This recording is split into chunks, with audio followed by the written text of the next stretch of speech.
There is a very specific, undeniable odor to a political administration in the midst of a total, irreversible collapse. It is not just the smell of bad poll numbers or legislative defeats, it is the stench of absolute primal panic. Right now, we are witnessing a president of the United States who is entirely consumed by fear. Donald Trump is panicking because the disastrous, unlawful, and entirely unprovoked war he initiated in Iran is backfiring with a speed and a ferocity that he never comprehended was even possible. The threat is no longer just rhetorical. It is no longer contained to a desert thousands of miles away. The threat is breathing down the neck of his own regime, and for the first time in his life, the man who has spent decades bullying his way through the world has absolutely no idea how to stop it. To understand the sheer magnitude of this geopolitical disaster, you have to understand a military concept that the Iranian regime is currently deploying against the United States. It is called escalation dominance. In simple terms, escalation dominance means that for every single action you take, your adversary has the capability, the will, and the strategic positioning to hit you back twice as hard, inflicting a level of pain that you simply cannot absorb. Iran warned the White House exactly what they were going to do.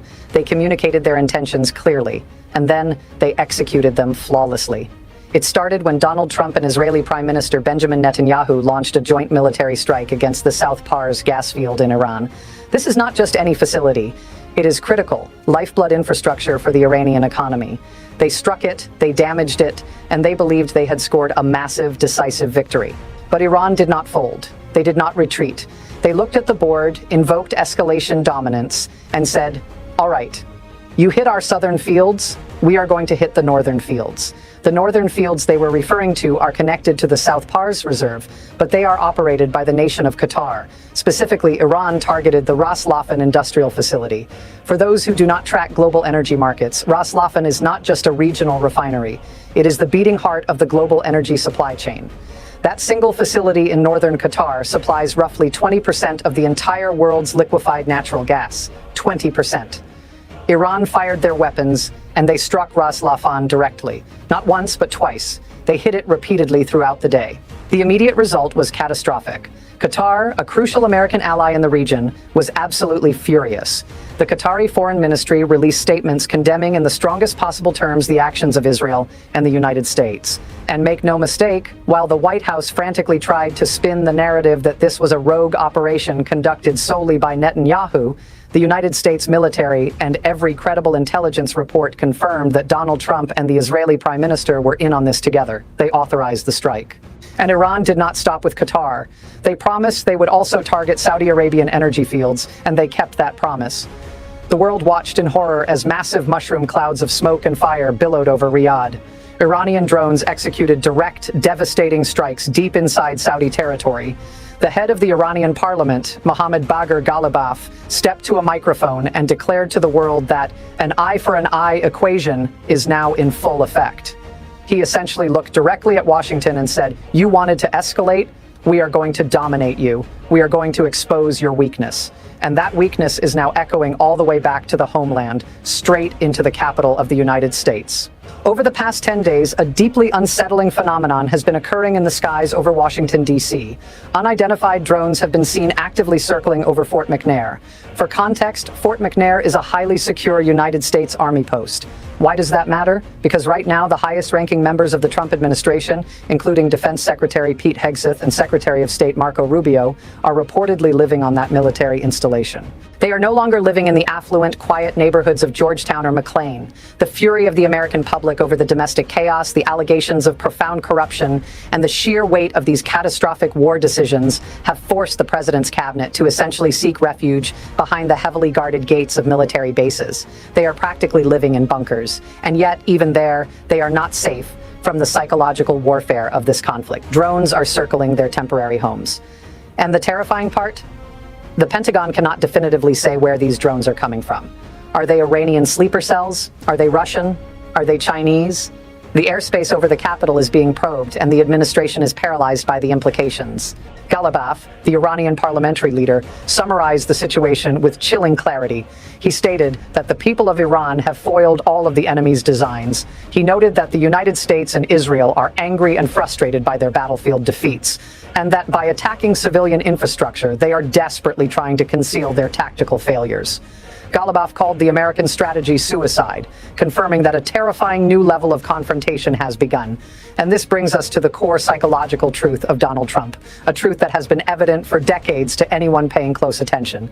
His entire life, Donald Trump has been a paper tiger. He is a man who operates entirely on bluster, intimidation, and the illusion of strength. He acts incredibly tough when all the leverage is on his side. He bullies the weak.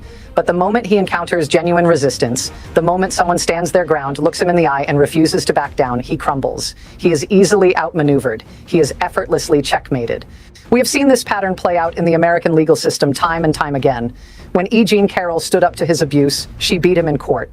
When Letitia James, the Attorney General of New York, methodically investigated his fraudulent business empire, she beat him. When District Attorney Alvin Bragg brought felony charges against him, he was beaten. With all the endless financial resources, all the high-priced lawyers, and all the political power Trump threw at these individuals, they simply stood their ground and dismantled him. Because when you stop shrinking from his bullying tactics, the facade instantly evaporates. The Iranian regime understands this psychology perfectly. They see what the rest of the world sees, a fundamentally weak loser who cannot handle actual adversity. They applied the pressure of escalation dominance, and what was the commander-in-chief's immediate reaction? Did he project resolve? Did he rally the nation? Did he stand shoulder to shoulder with his allies? No, he panicked. And then he threw the state of Israel completely under the bus.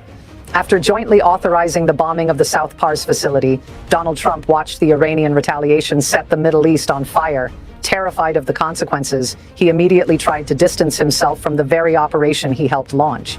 Despite all military reporting proving otherwise, Trump declared that the United States knew absolutely nothing about the strike. He logged onto social media and posted a message that will likely be studied in military academies for decades as a masterclass in cowardice and diplomatic betrayal. He wrote that Israel, out of anger, had violently lashed out at the South Pars gas field. He tried to minimize the damage, claiming it was just a relatively small section of the hole that was hit. And then he explicitly threw his closest Middle Eastern ally to the wolves, stating, "The United States knew nothing about this particular attack, and the country of Qatar was in no way, shape, or form involved with it." He essentially begged Iran to believe that it was all Benjamin Netanyahu's fault. He claimed that Iran had unjustifiably attacked Qatar's facilities because they didn't know the pertinent facts. The facts being that Trump was supposedly innocent. And then, the post evolved into pure, unadulterated desperation. Using his signature, unhinged all-caps formatting, the President of the United States typed out a plea that read more like a ransom note from a hostage than a statement from a global superpower. He decreed that no more attacks would be made by Israel on the South Pars field. He threatened that if Iran attacked the very innocent Qatar again, the United States, with or without Israel's consent, would massively blow up the entirety of the gas field with a strength and power Iran had never witnessed. He concluded this bizarre rant by saying he did not want to authorize this level of violence because of the long-term implications, ending the message with a polite, incredibly out of place, "Thank you for your attention to this matter, Donald J. Trump." It is hard to overstate how pathetic this makes the United States look on the global stage. You are a paper tiger, Donald. Nobody, absolutely nobody, is scared of you right now. You have taken the most powerful military, diplomatic, and economic engine in the history of human civilization and rendered it weak, confused, and pathetic. Do you honestly believe that the Ayatollah is sitting in Tehran, reading a capitalized social media post where you furiously deny responsibility and beg them not to hit Qatar again, and shaking in his boots? Do you think global warfare is a two-bit, con job real estate transaction in Atlantic City, where you can just lie your way out of a breached contract? This is war and peace. This is life and death, the next phase of this ongoing disaster, and one of the primary options being discussed for securing the Strait of Hormuz includes deploying United States ground troops directly to the coastline of Iran. It is difficult to articulate just how spectacularly disastrous that plan is. It is not just a bad strategy, it is quite possibly the worst military proposition in modern American history. It is a suicide mission. But this is the inescapable reality of the escalation trap. When a man like Donald Trump, a man whose entire fragile sense of manhood and self-worth is predicated on projecting an entirely manufactured toughness, feels utterly neutered and humiliated on the world stage, he overcompensates. He cannot admit defeat. He cannot engage in complex diplomacy. He has to double down. He has to prove he is the tough guy he plays on television. And to satisfy that deep pathological psychological need, he is preparing to send thousands of American sons and daughters into a meat grinder. He is sending our troops into a literal death trap to protect his ego. It is so brutally obvious where this is heading, and perhaps the most surprising and terrifying development is that the sheer scale of the danger is finally being recognized by the broader international community. For months, independent media and critics of the administration were dismissed as hyperbolic. They were told they were exaggerating the risks, that Trump's chaotic style was just unconventional negotiation. But look at the reality we are facing today. The World Health Organization, a global body dedicated to public health, not military strategy, has issued a dire, unprecedented warning. The WHO has officially stated that they are preparing for a nuclear catastrophe. They are running scenarios for a worst-case fallout event in the Middle East if the conflict between Iran, Israel, and the United States continues to escalate. United Nations staff are actively monitoring the potential fallout of strikes on Iran's nuclear enrichment sites. They are remaining hyper-vigilant for any type of radiological threat. According to the WHO's regional director for the Eastern Mediterranean, a nuclear incident is the scenario that worries the international community the most. He stated grimly that as much as they try to prepare, there is absolutely nothing that can prevent the unfathomable harm that will come to the region, and globally, if a nuclear threshold is crossed. The consequences of such an event would last for generations, and the world is preparing for this nightmare scenario strictly because of the capricious, malignant, narcissistic nature of the man sitting in the Oval Office. And what is his response to this apocalyptic tension? He uses his allied media outlets to try and shift the blame. The New York Post, functioning essentially as a regime newsletter, recently ran a headline demanding that U.S. allies need to get a grip and that they must step up and help open the Strait of Hormuz. Get a grip, allies? They are not your allies anymore. You spent your entire political career destroying those relationships. You initiated petty, vindictive trade wars against them. You slapped tariffs on their steel and aluminum. You demeaned their leaders. You called Canada, our closest neighbor and most steadfast partner, a national security threat. You routinely insulted NATO, completely ignoring the fact that those nations shed their own blood for the United States. You conveniently forgot that their soldiers died fighting alongside Americans in the mountains of Afghanistan after Article 5 was invoked following 9/11. You launched this disastrous war in Iran completely by yourself. You gave absolutely no notice to the surrounding Arab nations. You gave no heads up to NATO command. You bypassed Congress. You bypassed the international community. It was just you and Benjamin Netanyahu deciding to set the region on fire. The diplomatic fallout is absolute. The foreign minister of Oman, a nation that has historically served as the crucial, quiet mediator between Washington and Tehran, has spent the last 24 hours expressing total despair. The Omani government, specifically chosen by the United States to act as a back channel, has publicly stated that the American administration has profoundly betrayed the entire Middle East. Even though Oman itself has been threatened, they recognize that Iran's extreme reaction is their only remaining play. When Donald Trump publicly declares his intention to decapitate the Iranian regime, this violent asymmetrical warfare is exactly predictably how they were always going to react. This betrayal is deeply rooted in Trump's past actions. Let us not forget January, when massive organic democracy protests erupted across Iran. The Iranian people took to the streets, risking their lives to demand freedom. They held the moral high ground. Donald Trump took to social media and promised them the world. He said, "I am going to help you. I am going to protect you. Don't you worry. I've got your back."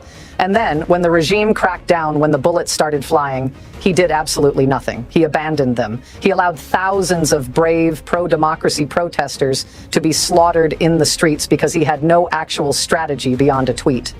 The current chaos is the direct, bitter harvest of that betrayal. Now facing the consequences of his actions, Donald Trump is trying to project a wartime bravado that rings incredibly hollow. The Daily Mail recently ran a headline stating that Trump says he is not afraid of Vietnam-style ground combat in Iran. The hypocrisy is so thick you could choke on it. He is not afraid of Vietnam-style combat now, when he is sitting in the air-conditioned comfort of the White House, surrounded by the Secret Service, ordering other people's children to go die in the sand. But when he was a young man of drafting age, when it was his turn to actually face Vietnam-style combat in the actual jungles of Vietnam, he was terrified. Donald Trump utilized the wealth and privilege of his family to dodge the military draft on 5 separate occasions. He procured a highly suspicious medical deferment from a podiatrist who rented office space from his father, claiming he suffered from bone spurs in his heels. Bone spurs that miraculously never prevented him from playing golf or tennis. The fact that a 5-time draft dodger has the sheer, unmitigated audacity to invoke the blood-soaked legacy of the Vietnam War to sound tough while sending a new generation into a meat grinder is beyond pathetic.